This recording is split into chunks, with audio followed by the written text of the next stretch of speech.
Setiap malam, ratusan prajurit pasukan khusus bersenjata lengkap berbaring tegang di sepanjang garis pertahanan. Semuanya mengarahkan sinar inframerah senapan mereka ke titik yang sama persis di hutan. Tak seorang pun berani bersantai, bahkan sedetik saja. Untuk meningkatkan daya tembak, mereka bahkan mengaktifkan ratusan meriam Gatling di pangkalan. Menurut intelijen dari pusat komando, gelombang besar makhluk tak dikenal mendekat dengan kecepatan 100 km per jam. Ukurannya beberapa kali lipat ukuran manusia. Ketika monster-monster itu hanya berjarak 500 meter dari pangkalan, kapten menembakkan suar penerangan. Tetapi mereka tidak dapat melihat jejak monster-monster itu. Tepat ketika semua orang bingung, semua lampu di pangkalan tiba-tiba padam tanpa terkendali. Hal itu membuat para prajurit kembali siaga tinggi. Anjing penjaga adalah yang pertama merasakan kehadiran musuh dan menyerbu hutan dengan kecepatan penuh. Kapten menembakkan suar lagi, namun masih belum ada monster yang muncul. Hanya lolongan anjing kesakitan yang terdengar. Saat suar padam, segerombolan besar monster akhirnya keluar dari hutan. Para prajurit segera melepaskan tembakan. Peluru yang tak terhitung jumlahnya menghujani makhluk-makhluk itu dalam sekejap. Tetapi jumlah mereka terlalu banyak. Beberapa masih berhasil menerobos garis pertahanan yang akhirnya menimbulkan banyak korban. Baru keesokan harinya mereka melihat wujud asli monster itu.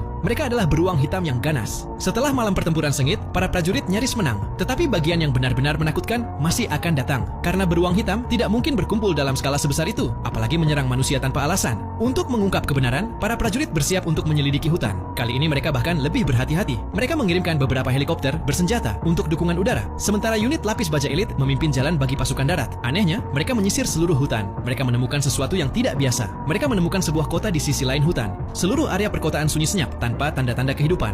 Lebih mengerikan lagi, setiap bangunan telah terbelah menjadi dua oleh kekuatan misterius dan seluruh sistem tenaga kota telah runtuh. Pasukan khusus memasuki kota. Pertama-tama, mereka menempelkan lampu plastik berbentuk bola ke dinding untuk penerangan. Saat lampu menyala, semua orang ngeri. Supermarket itu dipenuhi mayat, namun tidak ditemukan luka pada mereka, sehingga penyebab kematian sama sekali tidak dapat ditentukan. Tepat ketika mereka bersiap untuk evakuasi, seorang rekan di lantai atas tiba-tiba diserang.